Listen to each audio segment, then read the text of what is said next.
अस्सलाम वालेकुम, मैं हूं तलहा अज़ीज़। आप देख रहे हैं प्रोग्राम दी हेल्दी एज। इस वक्त हमारे साथ नेफ्रोलॉजिस्ट डॉक्टर अजहर नसीम साहब मौजूद हैं, जो कि assistant professor Nawaz Sharif medical college, साथ ही साथ अजीज़ भट्टी टीचिंग हॉस्पिटल में भी अपनी खिदमात सरअंजाम दे रहे हैं। गुर्दे के हवाले से बहुत सारे मसाइल का सामना लोगों को रहता है। इसी हवाले से बात करने के लिए आज हमने इन्हें अपने प्लेटफॉर्म पे बुलाया है।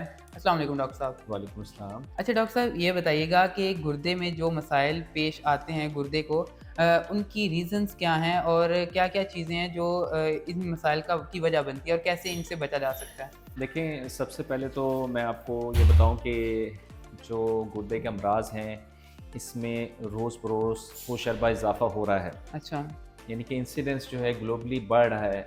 हमने ये चीज़ देखनी है कि अब ये क्यों बढ़ रहा है। एक हुँ। मुहतात अंदाज़े के मुताबिक तकरीबन हमारे पाकिस्तान में यानी कि 100 में से हर जो है 12% 12 से 15% तक लोग जो हैं गुर्दे की बीमारी में इन्वॉल्व हैं। हुँ। और ओवर 10% ऑफ वर्ल्ड पॉपुलेशन किसी ना किसी तरीके से गुर्दे गुर्दे के अमराज में मुब्तला है। हुँ, हुँ, हुँ। देखें, बेसिकली तो कॉमन कॉजेज़ तो गुर्दे की बीमारी की हैं। शुगर है, हुँ, हुँ। अनकंट्रोल्ड डायबिटीज़ है, अनकंट्रोल्ड हाइपरटेंशन है, क्योंकि पेशेंट ज़्यादातर नॉन कंप्लाइंट होते हैं, कुछ अफोर्डेबिलिटी इश्यूज़ हैं उसकी वजह से। फिर सेकेंडली इसके बाद जो है कुछ कॉजेज़ में किडनी स्टोन्स आ जाते हैं, और उसके बाद गुर्दे की सोजिश अपनी, जिसमें protein urea and hematuria urinary problems आ रहे होते हैं, जिनको हम अपनी ज़बान में जीएन कहते हैं, ग्लूमेफाइटिस। इसके अलावा जो आजकल हमारे लाइफ़स्टाइल्स हैं, हुँ, हुँ। वो भी बहुत मैटर करते हैं।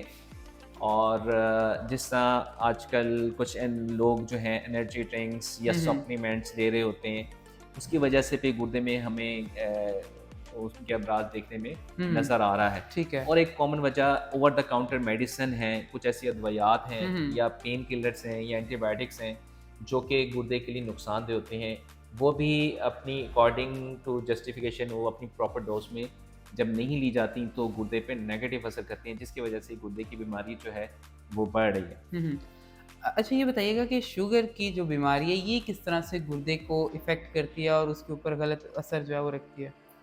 देखें, शुगर जैसे हमें पता है कि this is a sort of syndrome. Syndrome का मतलब ये है कि जिस्म के सारे हिस्सों पे अफेक्ट करती है। हुँ।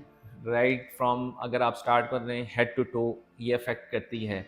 जिस तरह न्यूरोपैथी हो जाती है, स्किन में हमारे असाब कमज़ोर हो जाते हैं। इसके अलावा आंखों पे असर करती है हुँ, शुगर। हुँ, इसी हुँ। तरह गुर्दे में भी शुगर असर करती है। ठीक है। जिस तरह हमारे गुर्दे, आप ये देख लें कि उसमें एक तरह की छन्नी की तरह होते हुँ, हैं। बिल्कुल। तो अगर वो ख़राब हो जाए, फ़िल्टर्स ख़राब हो जाएँ शुगर की वजह से, जब शुगर ज़्यादा अरसे तक जिस अनकंट्रोल रहती है, तो वो उन फ़िल्टर्स को ख़राब कर देती है। तो फिर हमारे यूरिन में जो है झाग बननी शुरू हो जाती हुँ, है हुँ, हुँ। या प्रोटीन आना शुरू हो जाती है, जो कि एक अर्ली साइन है कि शुगर का असर गुर्दे पे भी हो रहा है। और अच्छा। फिर एडवांस डिसीज़ में जाके जो खून की नालियाँ हैं गुर्दे में, वो भी मुतासिर होती हैं, और आहिस्ता सा पेशेंट जो है वो प्रोग्रेस कर जाता है क्रॉनिक किडनी डिजीज़ की हुँ, तरफ। हुँ, हुँ।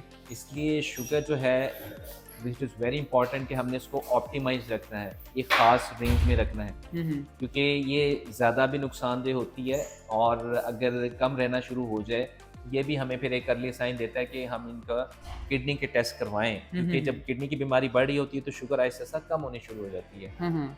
अच्छा, ये बताइएगा कि जो किडनी स्टोन है, कौन-सी ऐसी खुराक है जो किडनी स्टोन की वजह बनती है और उसकी वजह से अक्सर लोगों को पता ही नहीं होता कि अच्छा ये खुराक खाने से हमें जो है वो किडनी स्टोन हमारा और मज़ीद बढ़ रहा है। तो ये ज़रा स्पेसिफ़ाई कर दें कि कौन-कौन सी ऐसी खुराक है जो खाने से किडनी स्टोन बढ़ सकता है? जी, ये आपका बहुत अच्छा क्वेश्चन है। बेसिकली क्योंकि किडनी स्टोन्स के जो हमारे पेशेंट होते हैं, हम उनके ट्रीटमेंट के लिए लाइफ़स्टाइल मॉडिफ़िकेशन से ही स्टार्ट करते हैं। ठीक क्योंकि है। देखें, जब हमारे पास पेशेंट आता है जिसको स्टोन बना होता है, तो वी आर रियली इंटरेस्टेड कि ये बना क्यों है, हुँ, इसकी बिल्कुल। वजह क्या है। हुँ, हुँ, हुँ। उसका तो इलाज करते हैं कि बिल्कुल। जो बना हुआ है वो टूट जाए, निकल जाए सॉर्ट ऑफ, लेकिन वो बना क्यों है, दोबारा ना बने, हम इस तरह की खुराक खाएँ या लाइफ़स्टाइल मॉडिफ़ाई करें जिसकी वजह से वो ना बने, ठीक है? हुँ। उसमें कुछ चीज़ें तो हम right from the start genetics भी होती हैं, अगर फैमिली हिस्ट्री हो, तो फिर हमें ये पता होता है कि इनमें स्टोन बनने का रुझान है। हुँ, हुँ। लेकिन अगर किसी को फैमिली हिस्ट्री नहीं भी है, तो हमें जो बेसिकली इंपॉर्टेंट चीज़ें हैं जो अवॉइड करनी है, उसकी एक लिस्ट ये है। सबसे पहले तो नमक। ठीक है। साल्ट हुँ, हुँ। जो हम लोगों की खुराक में है, नमक से हर किस्म के स्टोन्स का इंसिडेंस बढ़ता है। अच्छा। जिस तरह लोग अगर नमक का इस्तेमाल ज़्यादा करते हैं, जंक फूड ज़्यादा इस्तेमाल करते हैं या बाहर के खाने खाते हैं जिसमें नमक ज़्यादा है, तो उसको कट डाउन करना पड़ेगा, ठीक ठीक है। है? सेकेंडली जो हमारे ज़्यादा स्टोन कैल्शियम कैल्शियम ऑक्सलेट या कैल्शियम कार्बोनेट के बनते हैं। तो हमने ये देखना है कि अगर किसी को किडनी के स्टोन्स बनते हैं, वो एडिटिव कैल्शियम ना ले। हुँ, हुँ। हमारी ख़ास तौर पे ख़वातीन जो हैं वो पानी में कैल्शियम की गोलियाँ डाल के ओवर द काउंटर खा रही होती हैं, किडनी हुँ। कमज़ोरी है। उनको ये आइडिया नहीं होता कैल्शियम जिस्म में ज़्यादा हो जाए तो वो भी स्टोन का बाइस बनता है। अच्छा। हुँ, हुँ। इसके अलावा ऑक्सलेट डाइट को हमने कम करना है, ये होता है इसमें मस्टर्ड यानी कि आप पालक, मेथी, साग, ग्रीन लीफी वेजिटेबल्स।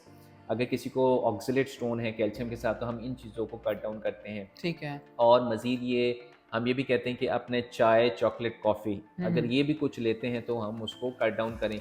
अगर कुछ लोग हमारे पुराने हज़रात, बुज़ुर्ग वगैरह कहते हैं जी चाय वगैरह तो हम नहीं छोड़ सकते, हम उनकी क्वांटिटी कम कर देते हैं। ठीक यानी है। कि हमने कुछ मैनेजमेंट तो करनी हुँ, है। बिल्कुल ऐसे ही। हमारे पास तो अब आजकल केसेज़ आते हैं कि जो यंग बच्चे हैं वो बहुत ज़्यादा चॉकलेट का इस्तेमाल करते हैं, हुँ। उसकी वजह से भी ऑक्सलेट और इस तरह की चीज़ें बढ़ जाती हैं, हुँ, तो वो हुँ। फिर मामला बढ़ जाते हैं। और एनर्जी ड्रिंक्स ठीक है।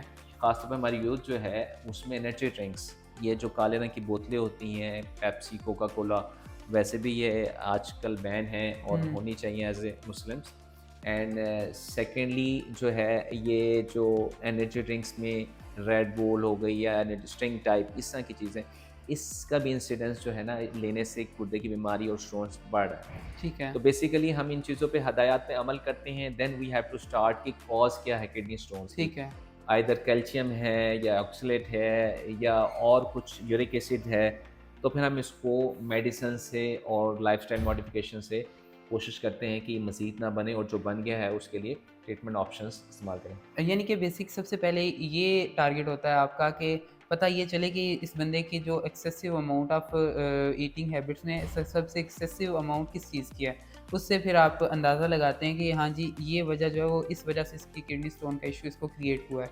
एग्जैक्टली हम सबसे पहले तो मेटाबॉलिक प्रोफाइल कर लेते हैं ना पेशेंट्स की जो हमारे लिए इजी होता है हम उसका कैल्शियम चेक कर लेते हैं बाइकार्बोनेट चेक कर लेते हैं क्योंकि उसकी वजह से भी एक रीनल एसिडोसिस की वजह से ये मसले मसाइल होते हैं या हम उसका यूरिक एसिड चेक कर लेते हैं और फिर हम नेक्स्ट स्टेप पे अगर हमें कोई चीज़ नहीं मिलता क्लू तो हम यूरिन जो है कलेक्ट करते हैं 24 आवर्स उसमें देख लेते हैं कौन से नमकियात ज़्यादा निकल रहे हैं यानी कि कोई ऑक्सलेट ज़्यादा तो नहीं है, कैल्शियम ज़्यादा तो नहीं है, सोडियम ज़्यादा तो नहीं है, तो हमें इंडायरेक्टली पता चल जाता है ये चीज़ें ज़्यादा निकल रही हैं, हुँ, पानी हुँ। कम है तो वो स्टोन का बायस बन रही हैं। ठीक क्योंकि है। हमारे जिस्म में जो है ना एक अल्लाह ताला ने बड़ा अच्छा इम्तज़ाज रखा है स्टोन फॉर्मर्स हुँ, हुँ। जिससे स्टोन बनते हैं और स्टोन इनहिबिटर्स। हुँ, हुँ। अगर वो डिस्टर्ब हो जाएँ, फॉर्मर्स ज़्यादा हो जाएँ, इनहिबिटर्स कम हो जाएँ, तो उससे भी स्टोन का इंसिडेंस बढ़ जाता है। जैसे ठीक है। हमारे जिस्म में नेचुरली जो इनहिबिटर्स हैं वो सिट्रेट है। जो कि लेमन्स में या इस तरह की चीज़ों में पाया जाता बिल्कुल है ऐसे और है। मैग्नीशियम है जो हुँ, फ्रूट हुँ। सॉर्ट ऑफ हम होता है तो हम इनकी मिकदार कोशिश करते हैं कि ज़्यादा हो ताकि स्टोन ना बने और स्टोन का इंसिडेंस कम हो और आगे मज़ीद कॉम्प्लिकेशन ना आए क्योंकि लॉन्ग स्टैंडिंग किडनी स्टोन्स फिर आहिस्ता रिकरेंट इन्फेक्शंस और किडनी फंक्शन डिस्टर्ब होते होते वो क्रॉनिक किडनी डिजीज़ की तरफ चले जाते हैं और फिर हमारे लिए एडवांस डिजीज़ सामने आ जाती है। ठीक है। अच्छा इसमें किडनी स्टोन को ख़त्म करने के लिए एक ट्रीटमेंट होता है लिथोट्रिप्सी। क्या ये ट्रीटमेंट जो है वो हर तरह की किडनी स्टोन के लिए मौसर है या फिर ये एक स्पेसिफ़िक किस्म की किडनी स्टोन होता है जिसको इसके ज़रिए जो है उसका ट्रीटमेंट किया जाता है? और क्या इसका कोई साइड इफ़ेक्ट तो नहीं होता? आपका ये अच्छा क्वेश्चन है कि आपकी वसासत से हम मैं ये भी बताऊं इस फोरम में कि लिथोट्रिप्सी इलाज जो है ये ऑप्शन कैसी है देखें हर किस्म के स्टोन के लिए लिथोट्रिप्सी नहीं है हुँ, हुँ, हुँ। एक ठीक है। ख़ास किस्म के स्टोन जिनकी डेंसिटी ज़्यादा होती है एक ख़ास हद से हम फिर उसमें लिथोट्रिप्सी वगैरह का जो है इफेक्टिव वगैरह उसकी वो अफादियत वगैरह होती है किसी में कम होती है हुँ, ठीक है हुँ।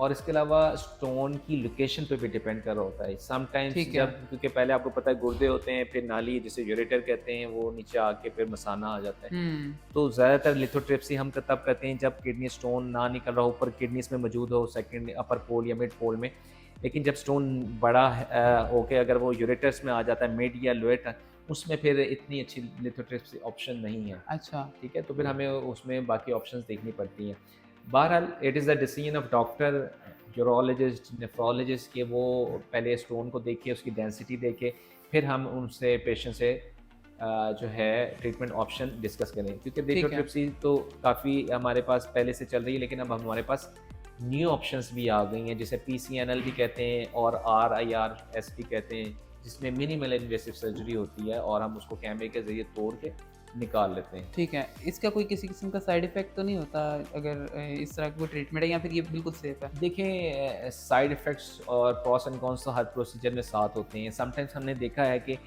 लिथोट्रिप्सी के बाद भी रिकरेंट स्टोन बन जाते हैं, या रीनल पैरेन्काइमा जो होती है वो डिस्टर्ब हो जाती है, बाज़ों पर श्रंकन हो जाती हैं किडनीज़। तो it's not free of cost, यानी कि फ्री ऑफ रिस्क। हुँ, हुँ। तो हर चीज़ के एक प्रॉस एंड कॉन्स हैं, बिल्कुल। जो कि आपके मुआलिज आपको ज़्यादा बेहतर गाइड कर सकते हैं कि किस वक़्त किस स्टोन में कौन-सा इलाज ज़्यादा बेहतर है। बिल्कुल, ऐसे ही है। अगर एक बंदे की किडनी स्टोन का इश्यू है उसको, तो उसको कैसे पता चलेगा कि ये किडनी स्टोन का इश्यू है या फिर कोई और डिसीज़ है? इसके हवाले से थोड़ी-सी गाइडलाइन दे दें कि क्या सिम्पटम्स शो होते हैं किडनी स्टोन होने की सूरत में?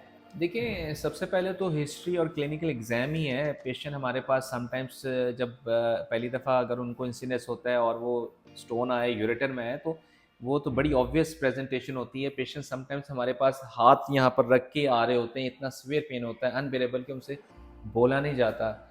और वो बता रहे होते हैं कि ऐसा पेन है, कॉलिकी है, जो इन्हें पहले कभी महसूस भी नहीं है, और समटाइम्स वो रेडिएट करता है नीचे ग्रोइन की तरफ। हुँ, हुँ। और इवन देन हम तो उनको वो क्लिनिकली देख के हिस्ट्री और वो करके समटाइम्स हमें उनको पेन फ्री करना पड़ता है, कि उनसे इतना पेन होता है, उनसे बात नहीं की हुँ, जाती। हुँ, हम हुँ। उनसे कहते हैं आप पहले ज़रा अपना पेन रिलीफ़ कर लें, एनाल्जेसिक लगवा लें, और उसके बाद फिर हम उनसे बात करते हैं। ठीक है। और कुछ लोग जिनमें पहले हिस्ट्री होती है, वो रिकरेंट उनको आइडिया होता है कि पेन मेरा कल से बढ़ रहा है, परसों से बढ़ रहा है, आइडिया हो जाता है। समटाइम डल एक्टिंग पेन होता है ऊपर, अगर किडनी में स्टोन हाँ हो, जी। और अगर नीचे आ जाए तो कॉलिकी नेचर का पेन होता है। यानी हुँ, कि हुँ। आप समझ लें कि किडनी पेन जो होता है स्टोन की वजह से, it depends on the location of kidney stones, ठीक अच्छा, है, ठीक और है। कितना उसका साइज़ है। हुँ, हुँ। Sometimes associated urine tract infections भी साथ होते हैं, ठीक तो है। उसका भी पेन साथ होता है। हुँ, पेशेंट हुँ। कमर के दर्द के साथ आता है, या नीचे पेन होता है, उसके साथ बायलैटरल बात, समटाइम्स हुँ, बायलैटरल हुँ। पेन के साथ आता है। तो हम इस तरह ज़्यादा लगा दें क्लिनिकली, और उसके बाद ऑब्वियसली हम नॉन इन्वेसिव इन्वेस्टिगेशन से स्टार्ट करते हैं, जिसमें अल्ट्रासाउंड जो है वो केयूबी है, जिसे किडनी यूरिन ब्लैडर से हमें पता चल जाता है छोटे स्टोन, बड़े स्टोन कहाँ पे हैं। और ठीक फिर है। अगर हमें थोड़ा सा भी शक हो, हम सीटी स्कैन भी करवा लेते हैं, ठीक जो है। प्लेन होता है, हुँ, सादा हुँ। वाला, विदाउट कंट्रास्ट। उससे हमें पता चल जाता है कि कहाँ पर स्टोन है, हुँ, हुँ, छोटा है, हुँ। बड़ा है, ऊपर है, नीचे है, ब्लैडर में है। ठीक है। तो ताकि उसके अकॉर्डिंगली फिर हम उसको ट्रीटमेंट करें। ठीक है। अच्छा डॉक्टर साहब, आखिर में लोगों को आप क्या पैगाम देना चाहेंगे ताकि लोग जो है वो किडनी के जो इश्यूज़ हैं उनसे बच सकें? हमारा तो स्लोगन जैसा डब्ल्यूएचओ कहती है, और उसके हिसाब से किडनी हेल्थ फॉर ऑल, हमने उसका ख्याल रखना है। देखें, सबसे इम्पोर्टेंट है पानी, पानी और पानी, लेकिन साफ़ पानी। पानी का इस्तेमाल करें। पानी बहुत ही अल्लाह ताला की ऐसी नेमत है, जो कि आपको पता है कि किडनीज़ के लिए बहुत अच्छी है। बजाय इसके कि हम जो एनर्जी ड्रिंक्स या बोतलें या कार्बोनेटेड ड्रिंक्स लेते हैं, पानी का इस्तेमाल रखें एडिक्वेटली, ख़ास तौर पे गर्मियों में पानी की कमी ना हो। एंड सेकेंडली हेल्दी डाइट्स खाएँ, ठीक है? कोई जैसा ज़्यादा मतलब लो साल्ट, लो हुँ, फैट, हुँ। डायबिटिक डाइट, इसका ख़्याल रखें। फ्रूट ठीक है। सॉर्ट ऑफ सब्जियाँ वगैरह हुँ, खाएँ, हुँ। और दवाइयों का कम से कम इस्तेमाल, और अपने मुआलिज के मशवरे से पेन किलर्स का इस्तेमाल ना करें, हुँ। क्योंकि वो मैदे और गुर्दे के लिए नुकसानदेह होती हैं।